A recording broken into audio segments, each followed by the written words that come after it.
Les tablettes et toute la technologie moderne fonctionneraient selon les calculs hérités des mathématiques africaines. Jean-Philippe Omotunde, bonsoir. Bonsoir. Vous êtes historien et également chargé de mission à l'UNESCO. Vous organisez un symposium sur les mathématiques africaines à Gourbert demain, au centre de vacances du CGOSCH, toute la journée. Alors, on savait que l'Afrique était le berceau de l'humanité, mais elle serait également le berceau des mathématiques.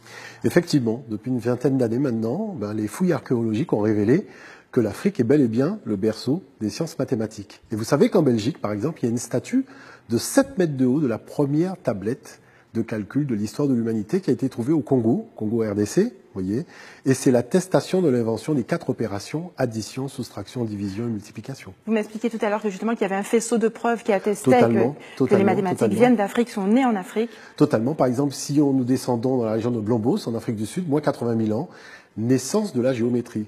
Mais pas n'importe quelle géométrie, la triangulation. Et vous savez que cette triangulation, elle est utilisée aujourd'hui pour le GPS. Donc vous voyez, à chaque fois, la modernité de la préhistoire rejoint notre modernité aujourd'hui. On apprend également que le chiffre 0 a été inventé en Afrique. Effectivement, ça c'est les fouilles d'un Français, Auguste Mariette, qui a fait des fouilles dans un tombeau, celui de Néferhotep. C'était un mathématicien qui vivait aux alentours de moins 1700, donc de l'ère ancienne africaine, et qui a notifié sur un papyrus précis, le papyrus Boulak 18, le 0 en utilisant la graphie Néferu. Donc on connaît maintenant aujourd'hui le nom du zéro en Afrique ancienne, Néferu, qui était l'utilisation du zéro dans différents domaines, notamment aussi l'architecture. Ça, il ne faut pas l'oublier. On parle d'une magie des mathématiques africaines, des méthodes de calcul qui seraient beaucoup plus simples que celles que l'on retrouve en Occident.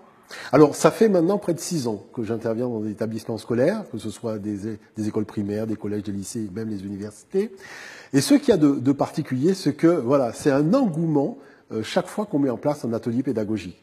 Parce que l'Afrique possède autant de systèmes opératoires qu'il y a de civilisations. Et les systèmes opératoires font preuve d'une immense créativité qui surprend beaucoup les enfants quand il s'agit de faire des calculs. Alors l'autre aspect, c'est tout simplement de dédramatiser l'apprentissage des mathématiques et de garder l'aspect ludique. Parce qu'en Afrique, on utilise aussi bien le cerveau créatif que le cerveau cartésien, et c'est ça qui plaît beaucoup aux enfants. Alors ça plaît, mais quelle utilité?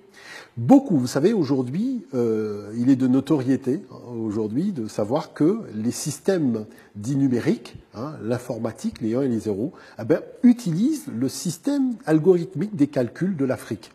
Il faut le savoir, d'ailleurs, Jacques Attali l'a dit il n'y a pas très longtemps sur TF1, effectivement, ce sont les mathématiques de l'Afrique qui font fonctionner les ordinateurs, les tablettes tactiles, les téléphones portables aujourd'hui. L'intérêt, c'est de tout simplement expliquer aux enfants quel est ce mécanisme qui permet en fait de faire fonctionner un ordinateur sur la base des calculs africains. Et ça, c'est extraordinaire. Il y a quelque chose qui vous dérange, c'est que le fait que tous les inventeurs noirs, finalement, ne soient pas connus. Oui, c'est-à-dire que j'ai l'impression qu'on privilégie un peu le négatif, et puis le positif, on le met de côté. Or, vous savez que les enfants, pour s'édifier, ont besoin de modèles positifs. Et nous en avons beaucoup. Oui. Nous en avons Raoul Georges Nicolo, par exemple, très grand mathématicien, physicien, Raoul Georges Nicolo, brillant inventeur, il faut quand même le souligner. Je suis toujours surpris, quand je vais dans des établissements scolaires, de ne pas voir sa photo sur les murs. Vous voyez, on a un grand savant, quelqu'un qui est internationalement reconnu, et pourtant, voilà, il n'existe pas dans les cerveaux de nos enfants. C'est dommage. On retrouve également dans l'histoire le nom d'autres inventeurs, en tout cas d'autres mathématiciens qui ne se connaissaient pas. Je pense à Thomas Fuller, un esclave qui a été déporté en Virginie alors qu'il était analphabète. Alors, vous ouvrez l'encyclopédie Larousse, des plus grands hommes de l'histoire de l'humanité, vous découvrez un mathématicien africain, mais de l'époque de l'esclavage. Parce qu'effectivement, il y avait ce monsieur qui avait été déporté sur une plantation au XVIIIe siècle en Virginie et qui s'est révélé être le plus grand mathématicien de son époque. Bon, vous comprenez qu'il n'est pas resté longtemps sur les plantations puisqu'il a été baladé partout à travers le monde, mais il n'en demeure pas moins que c'est lui qui a permis véritablement de comprendre qu'il y avait en Afrique des algorithmes de calcul qui étaient extrêmement puissants. Alors, quel est le programme demain pour ce symposium sur les mathématiques africaines à Gourbert? Alors, vous savez, en fait, nous faisons le symposium parce que l'an dernier, nous l'avions fait à Bémao. Et depuis, nous avons eu énormément d'interventions en milieu scolaire. Et c'est vrai que aussi bien les enfants, que les parents d'élèves, que les enseignants nous disent il faut faire connaître en fait tout ça, ce patrimoine-là. Notre culture, on la voit souvent dans le domaine du divertissement, alors que c'est une culture, la culture noire, Elle est extrêmement scientifique. Et je suis toujours surpris, vous savez, quand on fait les congrès à l'UNESCO, de voir des gens qui parlent de notre culture sous l'aspect scientifique et qui ne sont pas d'ascendance africaine. Vous voyez, on se dit, mais c'est extraordinaire, on a l'impression que la personne d'ascendance africaine serait finalement la plus mal placée pour parler de cette culture. Pourquoi nous faisons ce symposium? Parce qu'aujourd'hui, il faut dédramatiser l'apprentissage des sciences vis-à-vis des enfants, leur expliquer la valeur de leur patrimoine et leur montrer que les mathématiques, c'est un jeu avant tout. Vous voyez? Et c'est pour ça que nous avons 7 panels durant lesquels nous allons demander aux enfants, tout simplement, de venir, après avoir présenté les méthodologies de calcul, de venir faire eux-mêmes les exercices.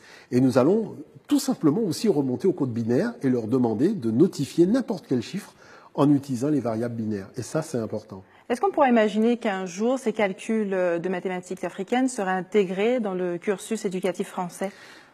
Vous y pensez? C'est le but. Vous savez, j'en ai parlé à pratiquement tout le monde, vraiment, que ce soit les ministres. J'ai eu l'occasion aussi d'en discuter à maintes reprises avec l'Éducation nationale. Ce qui me déçoit toujours, c'est le fait, après avoir fait la promotion et des fiches techniques des mathématiques ou des sciences, des 3 points cardinaux, on en oublie toujours un. L'Africain.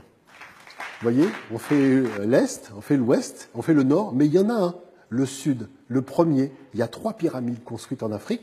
Ça prouve bien que les mathématiciens étaient d'abord africains. Vous voyez, il ne faut pas oublier que Thalès, Pythagore, Platon ont avoué que c'est en Afrique qu'ils ont découvert les sciences. Les Grecs se sont inspirés. Pythagore a étudié pendant 22 ans les mathématiques en Afrique. Donc, il faut voir que nous avons un patrimoine extraordinaire.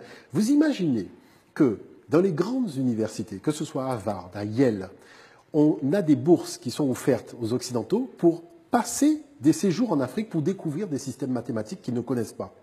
Et ce regard-là, moi j'aimerais bien qu'on l'ait. Parce que les tresses africaines que nos enfants portent, par exemple, ce sont des mathématiques fractales. Donc vous voyez que le paradoxe, c'est que nous avons des maths... Tout un savoir à découvrir demain.